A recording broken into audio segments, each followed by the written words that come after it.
Say hello to Phone 2A. Hi friends, నేను మీ విజయ్, మీరు చూస్తున్నారు travelling with Vijay YouTube channel. మనం రీసెంట్గా నథింగ్ ఫోన్ 2A అయితే అన్బాక్సింగ్ చేసాం. నేనైతే ఒక 10 days ఆగి రివ్యూ అనేది చెప్తాను అన్నాను. నేను ఈ 10 days నేనైతే ఏం ఫేస్ చేశాను, నా ఎక్స్పీరియన్స్ అనేది ఇప్పుడు మీతో అయితే షేర్ చేసుకుంటాను.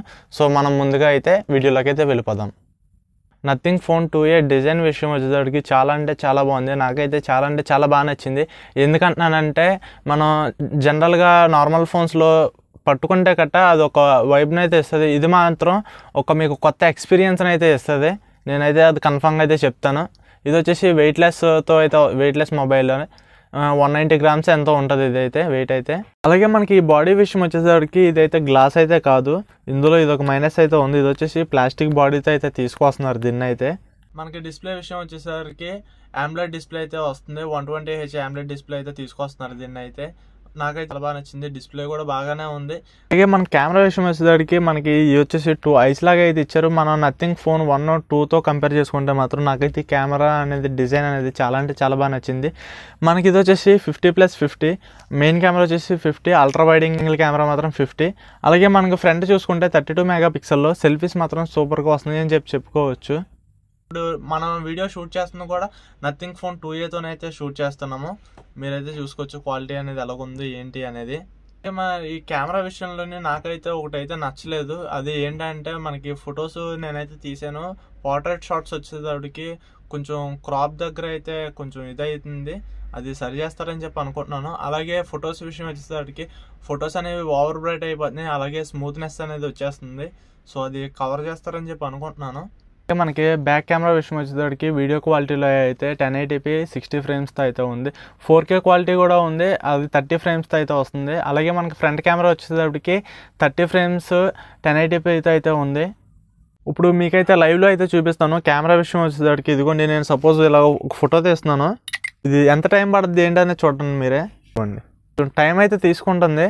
నాకు ఇందులో అయితే ఇది ఒక మైనస్ అయితే ఉంది. ఇదైతే కవర్ చేస్తారని చెప్పి నేనైతే అనుకుంటున్నాను. చిప్సెట్ విషయంలో వచ్చేసరికి MediaTek Dimensity 7200 అయితే తీసుకొస్తున్నారు. మనకి 25Kలోనైతే ఇది ఒక బెస్ట్ ఎక్స్పీరియన్స్ని అయితే ఇస్తుంది. అలాగే మనకి దీనికన్నా బెస్ట్ మొబైల్స్ అయితే ఉన్నాయి, లో మొబైల్స్ అయితే ఉన్నాయి. మరి మిగతాది బెస్ట్ ఎక్స్పీరియన్స్ కావాలంటే కరెక్ట్గా ఈ ఫోన్ అయితే చూస్ చేసుకోండి. మరి మిగతాది మీ ఇష్టం. అలాగే గేమర్స్ విషయానికి వచ్చేటప్పటికి ఈ ఫోన్ అయితే నేనైతే అస్సలు సజెస్ట్ చేయను. ఎందుకంటే గేమ్ ఆడేటప్పుడు అయితే ఇది మధ్యలో ల్యాగ్ అనేది జరుగుతుంది. సో దీనికంటే బెస్ట్ మొబైల్స్ వచ్చేటప్పటికి నేను సజెస్ట్ చేసేవి ఏంటంటే Poco X6 Pro and F5 అయితే అవైలబిలిటీలో ఉన్నాయి. సో గేమర్స్కి అయితే అదైతే నేనైతే సజెస్ట్ చేస్తాను. మనకి బ్యాటరీ విషయం వచ్చేసరికి దీనికి అయితే 5000 mAh బ్యాటరీతో అయితే వస్తుంది. అలాగే 44 volts ఛార్జరు. అలాగే మనకి ఇది వచ్చేసేటప్పటికి హెవీ యూజర్స్కి అయితే 1 day అయితే వస్తుంది. అలాగే నార్మల్ యూజర్స్కి అయితే 2 days వరకు అయితే ఛాన్స్ అయితే ఉంది. అలాగే మనకి 44 volts ఛార్జర్ కాబట్టి మనకి 1 hour 10 minutes to 20 minutesలో అయితే ఛార్జ్ అయితే అయిపోతుంది ఫుల్ ఛార్జ్. నాకు ఈ ఫోన్లో బాగా నచ్చిన విషయం ఏంటంటే మనకి 3 years ఆండ్రాయిడ్ అప్డేట్స్ అయితే ఇస్తున్నాడు. అలాగే 4 years సెక్యూరిటీ అప్డేట్స్ అయితే వస్తుంది. సో మనకి జనరల్గా నార్మల్ ఫోన్స్లో చూసుకుంటే 2 years వరకే ఉంటుంది. సో ఇదైతే నాకు 3 years అయితే ఆండ్రాయిడ్ అప్డేట్స్ అయితే ఉంది. సో అందరికీ. సో ఇది వచ్చేసి ఫ్లిప్కార్ట్లో అయితే అవైలబిలిటీ అయితే ఉంది. మనకి ఈ ఫోన్లో ఇంకో మైనస్ పాయింట్ ఏంటంటే ఛార్జర్ అనేది ప్రొవైడ్ చేయడం లేదు. ఛార్జర్ అలాగే మొబైల్ కేస్ కూడా ప్రొవైడ్ చేయడం లేదు. సో మనం అలా చూసుకుంటే కూడా ఇది ఛార్జర్ అనేది 2500 దగ్గరికి అయితే ఉంది. సో అలా చూసుకుంటే మనం దగ్గరగా 30,000 అయితే అయిపోతుంది. సో అలాగైతే మనకి దీనికన్నా బెస్ట్ మొబైల్స్ అయితే ఉన్నాయి. సో మీరైనా చూస్ చేసుకోండి ఏది బెస్ట్ మొబైల్ అనేది. వీడియో నచ్చితే లైక్ చేసి మన ఛానల్ అయితే సబ్స్క్రైబ్ చేసుకోండి. అలాగే పక్కనున్న బెల్ ఐకాన్ అనేది ఆన్లో పెట్టుకోండి.